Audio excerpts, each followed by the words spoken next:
ما شاء الله لا حول ولا قوة إلا بالله العلي العظيم. أعوذ بالله السميع العليم من الشيطان اللعين الرجيم. بسم الله الرحمن الرحيم. الحمد لله رب العالمين. الصلاة والسلام على أشرف الأولين والآخرين خاتم النبيين شفيع المذنبين رحمة للعالمين الملقب بطه وياسين. مولانا مولا الثقلین سید الکونین امام القبلتین جد الحسن والحسین بالقاسم محمد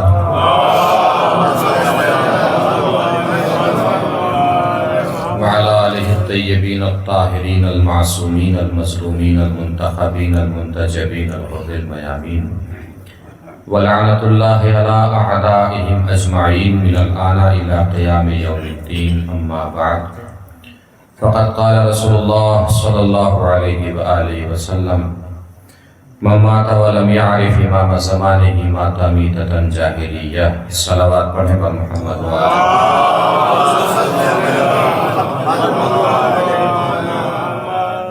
مل کے ایک اور بار بآواز بلند نعرہ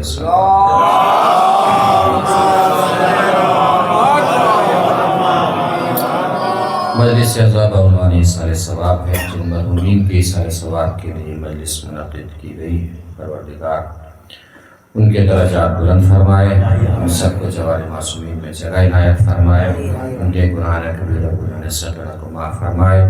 ان سب کے بلندی درجات کے لیے ایک مرتبہ اور بآواز بلند نعرہ صلوات پڑھ لیجیے.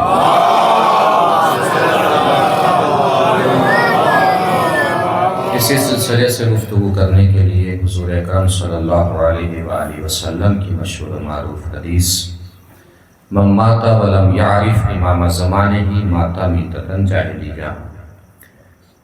حضور نے فرمایا جو مر جائے اور اپنے زمانے کے امام کو نہ پہچانے وہ جاہلیت کی موت مرا ہے. حضور نے حدیث میں ہمیں ہماری ذمہ داری بھی بتائی، ہمیں ہماری اوقات بھی بتائی. حضور نے یہ نہیں فرمایا کہ جو مر جائے اور اپنے زمانے کا امام نہ بنائے وہ جاہلیت کی موت مرا. حضور نے فرمایا جو مر جائے اور اپنے زمانے کے امام کو نہ پہچانے وہ جاہلیت کی موت مرا ہے. حضور نے بتایا کہ تمہارا کام امام بنانا نہیں ہے، بنے بنائے امام کو پہچاننا تمہارا کام. امام بنانا آپ کی ذمہ داری نہیں ہے، بنا بنایا جو امام ہے اس کو پہچاننا ہماری ذمہ داری ہے. اب ہمیں پہچاننا ہے امام کو، تو کیسے پہچانے، کس طریقے سے پہچانے؟ اس وقت کی گفتگو میں لغوی اعتبار سے ہم امام کو پہچاننے کی انشاءاللہ کوشش کریں گے. ہم لغت میں دیکھیں گے کہ امام کے کیا معنی ہے، پھر ان لغت کے معنی کو قرآن کی آیت سے ملائیں گے.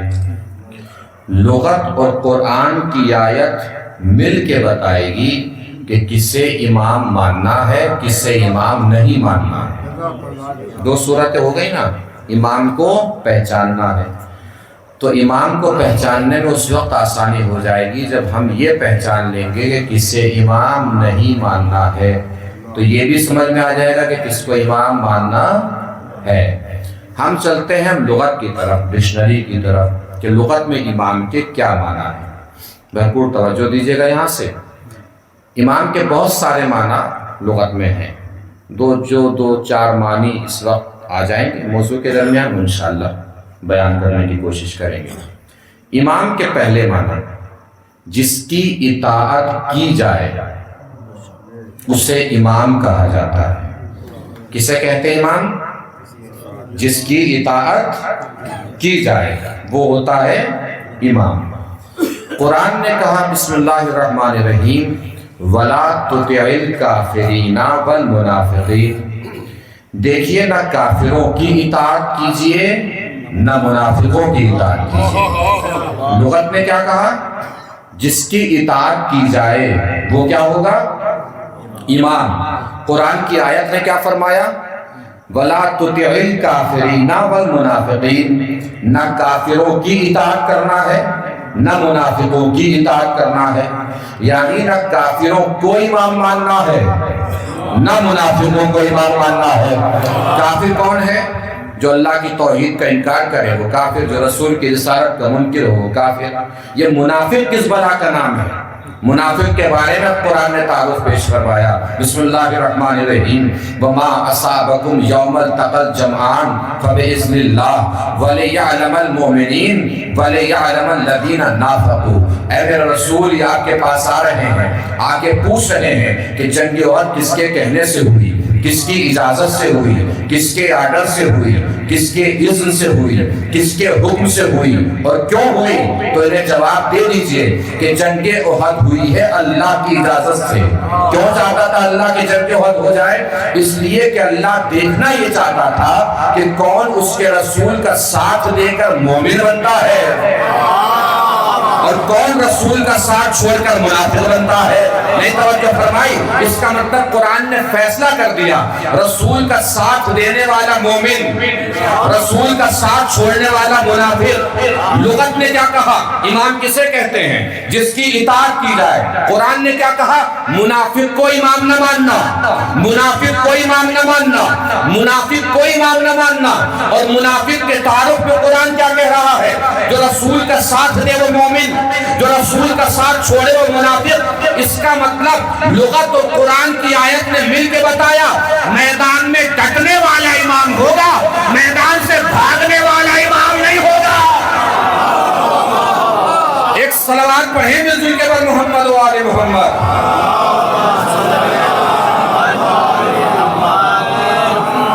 میدان میں ڈٹنے والا امام ہوگا، میدان سے بھاگنے والا امام نہیں ہوگا۔ اب تھوڑی سی خنکی اور سردی اس کو ختم کر لیجئے۔ اگر پہنچ جائے دل تک بات اور اپنے اپنے عقیدے پر جسے جسے فخر ہو، اس کی آواز سے پتہ چلنا چاہیے، اس کے لہجے سے پتہ چلنا چاہیے۔ پوری طاقت سے پڑھنے جا رہا ہوں، پوری طاقت سے سننا ہے۔ اگر جملہ پہنچ جائے تو قرآن نے کیا کہا؟ منافق کا امام نہ ماننا۔ منافق کا تعارف کیا ہے؟ جو رسول کا ساتھ چھوڑے منافق۔ اس کا مطلب میدان میں ڈٹنے والے کو امام ماننا ہے، میدان سے بھاگنے والے کو امام نہیں ماننا۔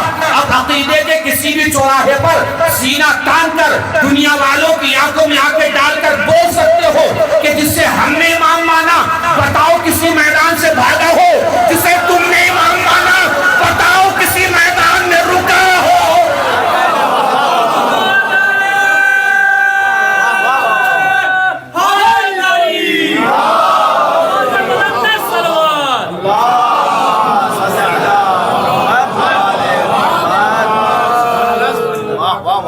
توجہ فرما رہے ہیں؟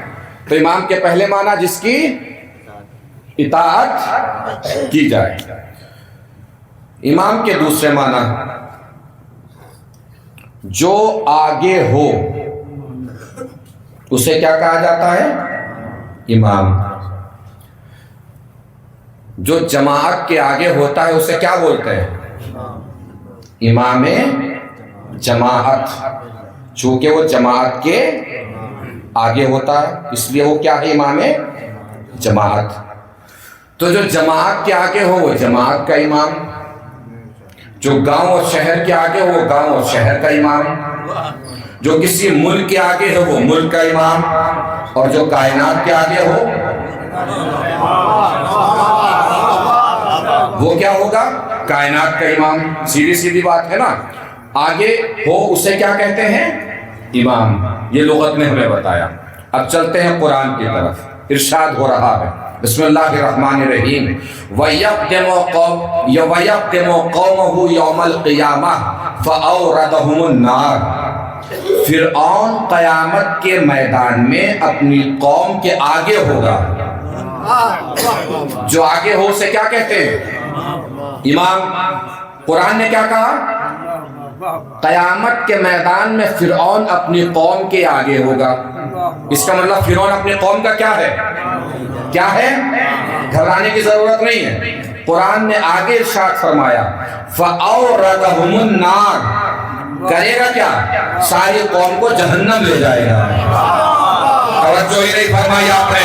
یعنی یہ بات طے ہو گئی نا کہ ہر امام جنت نہیں لے جاتا, بہت سے امام جہنم بھی لے جاتے ہیں. اب مرضی آپ کی, چاہے جسے امام مانے چاہے امام نہ مانے, لیکن کسی کو بھی امام ماننے سے پہلے یہ تو دیکھ لیجئے نا کہ اس کا اپنا بھی جنت میں جانا کنفرم ہے یا نہیں.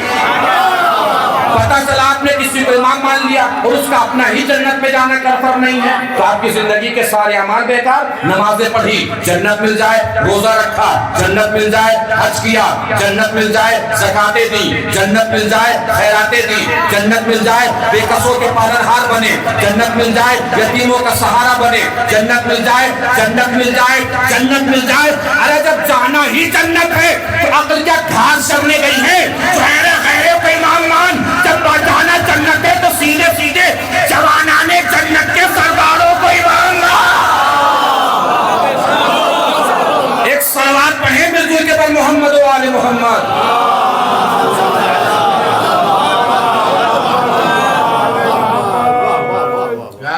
تو جو آگے ہو وہ کیا ہوتا ہے؟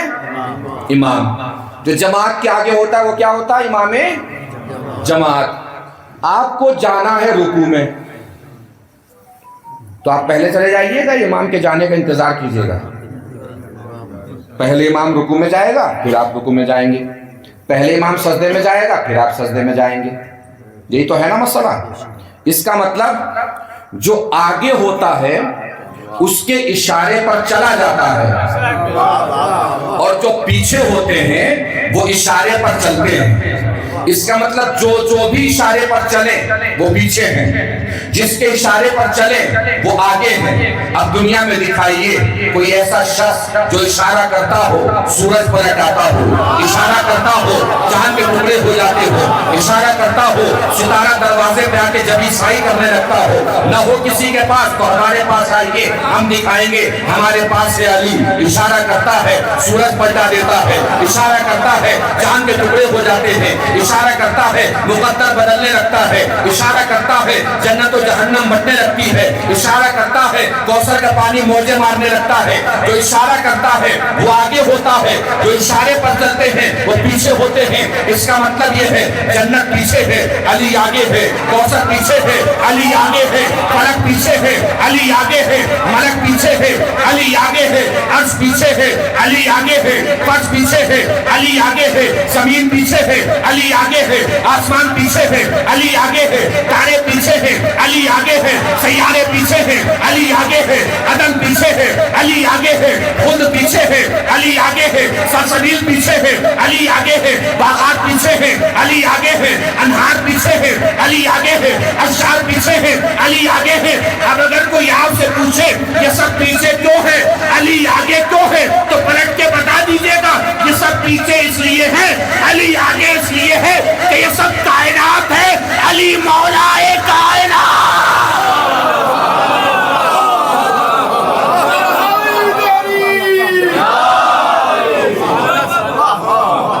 ایک صلوات پڑھیں مل جل کے پر محمد و آل محمد.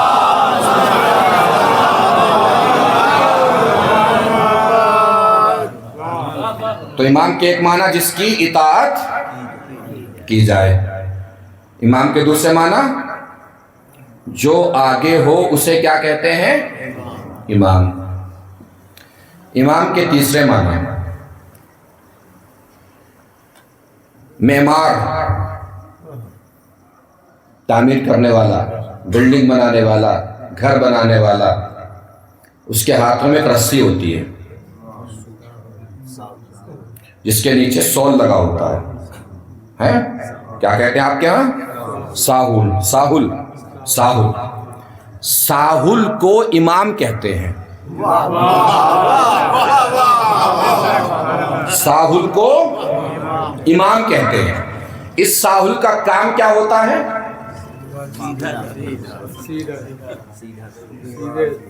اس کو بانداز خطابت بتاتا ہوں. جو دیوار کو ٹیڑھا نہ ہونے دے اس ساہل کو امام کہتے ہیں. پہنچ گئی بات؟ میں توجہ فرمائی. دوسروں کو ٹیڑھا ہونے سے وہی روک سکتا ہے جو خود کبھی ٹیڑھا نہ رہا ہو. دوسروں کو ٹیڑھا ہونے سے وہی روک سکتا ہے جو خود کبھی ٹیڑھا نہ رہا ہو۔ اب اگر کوئی آپ صاحب آ کے خود ہی ممبر پر پہلے خطبے میں کہیں بھائی میں اس قابل تو تھا نہیں، مجھے بٹھا دیا گیا ہے، اب بیٹھ گیا ہوں تو سیدھا سیدھا چلوں تو ٹھیک ہے، ٹیڑھا چلوں تو مجھے سیدھا کر دینا۔ 25,000 فٹ کی اونچائی پر کوئی پائلٹ کی آواز آیا آپ کے کان میں کہ بھائی میں پلین چلانے بیٹھ تو گیا اور چلانا نہیں آتا، سیدھا سیدھا چلوں تو ٹھیک ہے، پلین الٹا سیدھا ہونے لگے تو آگے سنبھال لیجئے گا۔ سمجھ جائیں گے آپ؟ جو ایسے پائلٹ کے پیچھے بیٹھے 1400 سال سے آج تک نہیں سمجھے، نہیں توجہ فرمائی۔ بھائی پہلے ہی خطاب میں آ کر کہا سیدھا سیدھا چلو تو ٹھیک ہے، عقیلونی عقیلونی، ٹیڑھا چلو تو مجھے بتا کے سیدھا کر دینا۔ لغت نے کیا کہا؟ وہ سول ساہل جو دیوار کو ٹیڑھا نہیں ہونے دیتی اسے کیا کہتے ہیں؟ امام۔ اور قرآن کی آیت نے کیا کہا؟ بسم اللہ الرحمن الرحیم وَيَوْمَئِذٍ يَتَّبِعُونَ الدَّاعِيَ لَا عِوَجَ لَهُ، قابل مبارکباد ہے وہ لوگ جو محشر کے میدان میں ایسے امام کے پیچھے آئیں گے جو ٹیڑھا نہیں ہوگا۔ اس کا مطلب قرآن کی آیت نے بھی کہا ٹیڑھے پہ امام نہیں ماننا، لغت نے بھی کہا ٹیڑھے پہ امام نہیں ماننا۔ اور اگر کوئی صاحب منبر پہ پہلے ہی خطاب میں کہے عقیلونی عقیلونی، میں ٹیڑھا چلوں تو مجھے سیدھا کر دینا، ٹیڑھا چلوں تو مجھے سیدھا کر دینا، اس کا مطلب لغت نے اور قرآن کی آیت نے مل کر بتایا امام وہ نہیں ہوگا جو عقیلونی عقیلونی کہے، امام وہ ہوگا جو سلونی سلونی کہے۔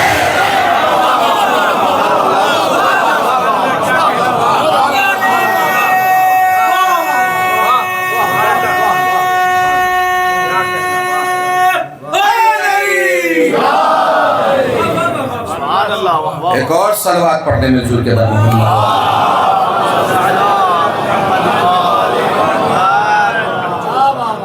توجہ فرما رہے ہیں۔ امام کے ایک معنی جس کی اطاعت کی جائے، امام کے دوسرے معنی جو آگے ہو، امام کے تیسرے معنی وہی سول ساہل اسے امام کہتے ہیں، امام کے چوتھے معنی جو دو کو ملائے، یعنی وسیلے کو امام کہتے ہیں، جو دو کو ملائے اسے کیا کہتے ہیں؟ جو دو کو ملائے وہ کیا ہوتا ہے؟ امام۔ قرآن نے کہا کہ قوم شعیب اور قوم لوط ان دونوں کے گاؤں الگ الگ تھے، زمانے بھی حالانکہ الگ ہیں مگر یہ جہاں جہاں رہتے تھے وہ گاؤں الگ تھے، الگ جگہ تھے۔ انہما لب امام مبین، ان دونوں گاؤں کو جو راستہ ملاتا تھا اس کو قرآن نے امام مبین کہا ہے، یعنی جو دو کو ملائے وہ کیا ہوتا ہے؟ امام ہوتا ہے۔ نبی نے قرآن کی ہر آیت پر عمل کر کے بتایا کہ اس کا مطلب یہ ہے، اس کے معنی یہ ہے، تو کیا اس آیت پہ عمل نہیں کیا ہوگا کہ جو دو کو ملائے وہ امام ہوتا ہے، جو دو کو ملائے وہ امام ہوتا ہے۔ معراج پہ جانے کا ایک سبب یہ بھی تھا کہ دنیا والوں کو بتانا تھا جو دو کو ملائے وہ امام ہوتا ہے، جو دو کو ملائے وہ امام ہوتا ہے۔ حضور اکرم صلی اللہ علیہ وآلہ وسلم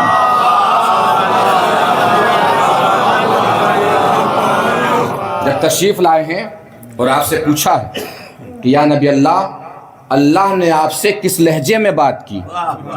کیا پوچھا؟ اللہ نے آپ سے کس لہجے میں بات کی؟ حضور نے فرمایا میں پردے کے قریب پہنچا، اندر سے آواز آئی۔ روایت جو کتاب میں لکھی ہے بعین ہی وہی سنا رہا ہوں، بغیر کسی خطیبانہ امتزاج کے، اس گزارش کے ساتھ کہ روایت سن کر جس کے دل کو ولایت اہل بیت کی خنکی اور ٹھنڈک کا احساس ہو اس کی زبان سے پتہ چلنا چاہیے، اس کے لہجے سے پتہ چلنا چاہیے۔ جس کے دل میں مولا کائنات کی جتنی عظمت جلوہ گر ہے اتنی طاقت سے مولا کائنات کی عظمت کو سلام کرنا ہے۔ روایت کے بعد کیا فرمایا حضور نے؟ میں پردے کے قریب پہنچا، کیا سوال ہوا؟ اللہ نے آپ سے کس لہجے میں بات کی؟ حضور نے فرمایا میں پردے کے قریب پہنچا، اندر سے آواز آئی۔ میں نے پوچھا، جب آواز آئی میں نے پوچھا پروردگار کیا علی بھی یہی ہے؟ کیا علی بھی یہی ہے؟ اللہ کی آواز آئی، ہاں علی بھی یہی ہے۔ میں نے پھر پوچھا پروردگار تو بول رہا ہے کہ علی بول رہے ہیں؟ اللہ کی آواز آئی، بول تو میں ہی رہا ہوں۔ میں نے پھر پوچھا پروردگار جب تو بول رہا ہے تو علی کے لہجے میں کیوں بول رہا ہے؟ اب جواب سنیے جس کے لیے میں نے عرض کیا تھا، جس کے دل میں ولایت علی کی جتنی خنکی کا احساس بیدار ہو اتنی طاقت سے مولا کائنات کی عظمت کو سلام کرے گا۔ جیسے ہی حضور نے پوچھا پروردگار جب تو بول رہا ہے تو علی کے لہجے میں کیوں بول رہا ہے؟ اللہ نے بیٹھ کے فرمایا ہے میرے حبیب، پہلے میں نے اپنے دل کو دیکھا تو مجھے لگا میرے دل میں سب سے زیادہ تیری محبت ہے، پھر میں نے تیرے دل کو دیکھا تو مجھے لگا تیرے دل میں سب سے زیادہ علی کی محبت ہے۔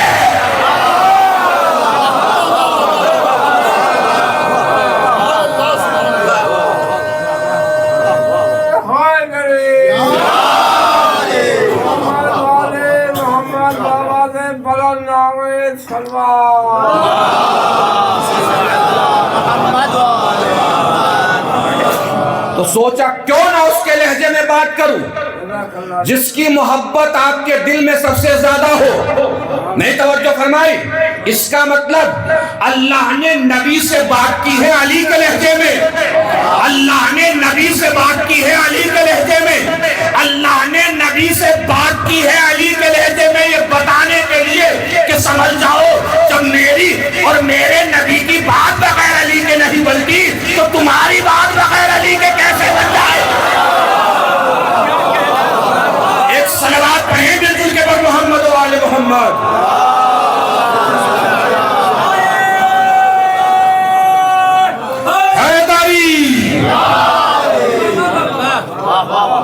محسوس فرما رہے ہیں؟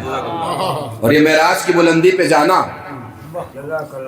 حضور اکرم صلی اللہ علیہ وآلہ وسلم کا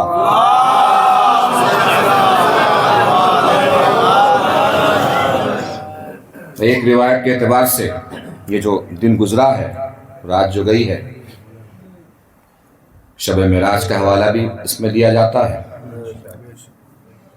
ربیع الاول میں بھی کہا جاتا ہے کہ ربیع الاول میں معراج واقع ہوئی، ربیع الاول میں ہوئی ہو یا رجب میں، مگر ہوئی۔ اور روز بعثت تو تھا ہی جو گزرا ہے۔ بعثت اور معراج کو اگر ایک کر دیں، بعثت اور معراج کو اگر ایک کر دیں تو کیا فرق ہے دونوں میں؟ بعثت اور معراج میں پیغام کا ادھر سے ادھر آنا بعثت ہے، پیغامبر کا ادھر سے ادھر جانا معراج ہے۔ پیغام کا ادھر سے ادھر آنا یہ ہے بعثت، اور پیغامبر کا ادھر سے ادھر جانا یہ ہے معراج۔ اور اگر آپ تاریخی حوالے سے دیکھیں گے، سن کے اعتبار سے، سال کے اعتبار سے، تو بعثت پہلے ہے، معراج بعد میں ہے۔ شب ہجرت سے تقریباً 1 سال پہلے معراج واقع ہوئی ہے۔ بعثت پہلے ہے، معراج بعد میں۔ معراج پہلے ہو سکتی تھی، بعثت بعد میں ہو سکتی تھی، یہ بھی ہو سکتا تھا، لیکن اللہ نے رسول کو مبعوث برسالت پہلے کیا، معراج کے بعد میں بلایا، یہ بتانے کے لیے کہ رسول معراج پہ جا کر بلند نہیں ہوا ہے، پہلے سے بلند تھا اس لیے معراج پہ گیا ہے۔ معراج پہ جا کے حضور کو بلندی نہیں ملی ہے، اور اس سلسلے میں اعتراضات بھی ہیں۔ بہت سارے افراد اس بات کے قائل ہیں کہ رسول کو روحانی معراج ہوئی ہے، ہم اس عقیدے کے قائل ہیں کہ رسول کو جسمانی معراج ہوئی ہے، اور یہ بالکل شرعی اصول اور ضابطے میں سے ہے کہ معراج کا منکر کافر ہے۔ معراج کا منکر کیا ہے؟ کافر ہے۔ اس کا مطلب معراج کو تو ماننا ہے۔ اب یہ جو کہتے ہیں کہ روحانی معراج ہوئی ہے، کیا کہتے ہیں؟ کوئی بات نہیں، سونے دیجیے، معراج کی بات چل رہی ہے۔ کیا اگر رسول کو جو لوگ کہتے ہیں روحانی معراج ہوئی ہے، وہ کس وجہ سے کہتے ہیں؟ ریزن سن لیجیے۔ یہ عقیدہ پہلے کا نہیں ہے کہ رسول کو جب معراج ہوئی تو لوگوں نے تب یہ کہہ دیا کہ روحانی معراج ہوئی تھی۔ یہ عقیدہ بنا بعد میں، جب سوال کا جواب نہیں دیا گیا لوگوں سے تو یہ عقیدہ بنا لیا۔ چھٹے امام امام جعفر صادق علیہ السلام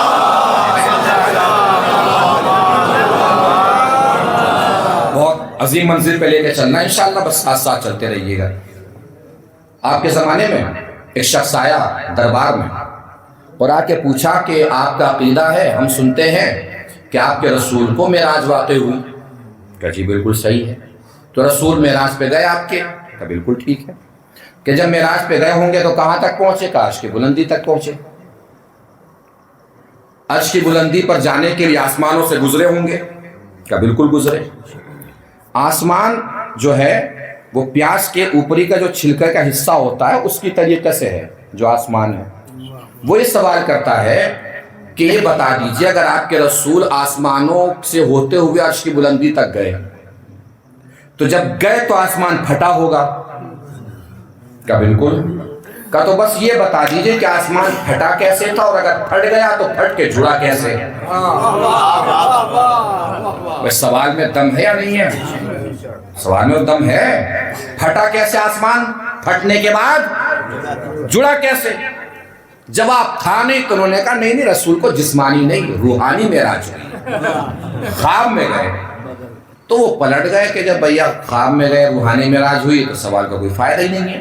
وہیں پہ ایک شخص بیٹھا تھا، اس نے دامن پکڑ کے کہا کہ میں تجھے ایسے در پہ لے چلتا ہوں جہاں سے ہر سوال کا جواب ملتا ہے۔ وہ شخص امام جعفر صادق علیہ السلام کے دروازے پر لے گیا۔ اب جواب سنیے چھٹے امام کا، جواب چھٹے امام کا ہے، مگر اترائیے گا اپنے آپ کے اوپر، بلکھائیے گا، لہرائیے گا، فخر کیجیے گا یہ سوچ کر کے کیسے کیسے حاجیان برحق آپ کے نصیب میں آئے ہیں۔ وہ شخص پہنچا، مولا کے در پہ جا کے سوال کیا، مولا بتائیے کہ جب رسول تشریف لے گئے تو آسمان پھٹا کیسے، گزر گئے تو پھٹ کے جڑا کیسے؟ چھٹے امام نے فرمایا کشتی کا سفر کیا ہے؟ اس نے کہا جی سرکار کیا ہے، کئی مرتبہ کیا ہے۔ تو بس یہ بتا دے جب کشتی چلتی ہے تو آگے سے پانی پھٹتا کیسے ہے، پیچھے سے جڑتا کیسے ہے؟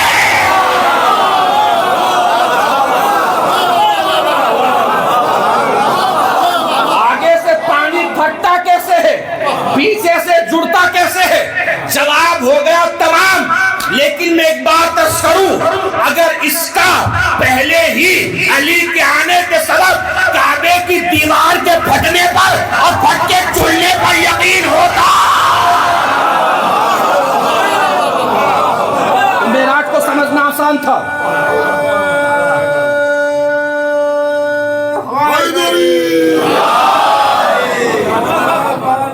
محمد آواز بلند نعرہ سلوات۔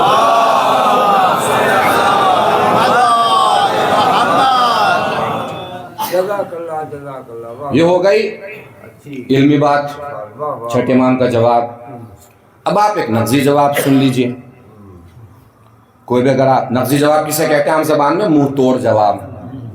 سامنے والے کو چپ کرانے کے لیے کیا دیا جاتا ہے؟ منہ توڑ جواب عام زبان میں۔ تھوڑی سی تمیز کے دائرے میں اسے نقضی جواب بولتے ہیں۔ جب کوئی کہے آپ سے کہ معراج روحانی ہوئی تھی تو اس سے کہیے گا کہ بھیا جہاں بھی رسول کی معراج کا تذکرہ ہے وہاں رسول کی نالین کا تذکرہ ہے۔ رسول رسول کی جوتیوں کا تذکرہ ہے. اگر جوتیاں گئی ہیں عرش پر تو روحیں جوتیاں نہیں پہنتی.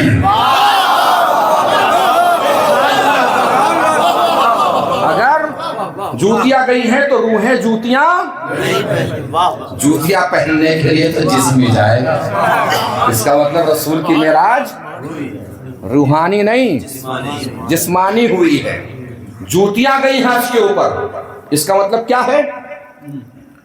سن لیجئے، دنیا کو بتائیے کہ حضور کے فضائل سنے کیسے جاتے ہیں، حضور کے فضائل سنائے کیسے جاتے ہیں. ایسا نہیں ہے کہ نبی نے جوتیاں اتارنے کی کوشش نہیں کی، اتارنے کی کوشش کی تھی، مگر جواب کیا آیا پروردگار کا؟ کیا فرمایا پروردگار نے؟ ہاں، جوتیوں سمیت آ جائیے، نالین سمیت آ جائیے. یہ جواب کا ایک حصہ ہے جو ہم سنتے ہیں. مکمل جواب سناؤ آپ کو کیا ہے؟ سننا ہے تو ایک باواز بلند سلوات پڑھ لیجئے.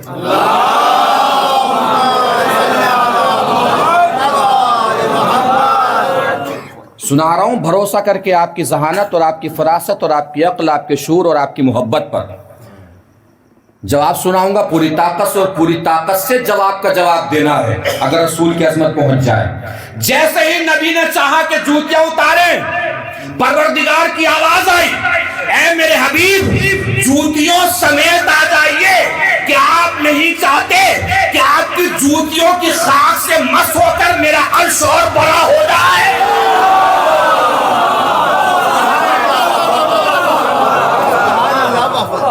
نہیں چاہتے آپ؟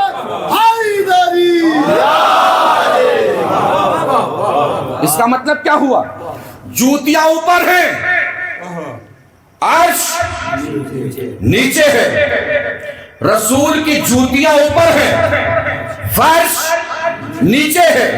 نبی کی جوتیاں اوپر ہیں، جنت و کوثر نیچے ہے. نبی کی جوتیاں اوپر ہیں، خلد و عدن نیچے ہے.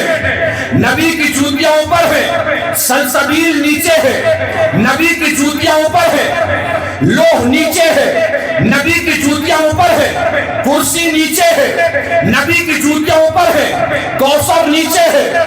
نبی کی جوتیاں اوپر ہے، فلک ملک نیچے ہے. نبی کی جوتیاں اوپر ہے، اشجار انہار نیچے ہے.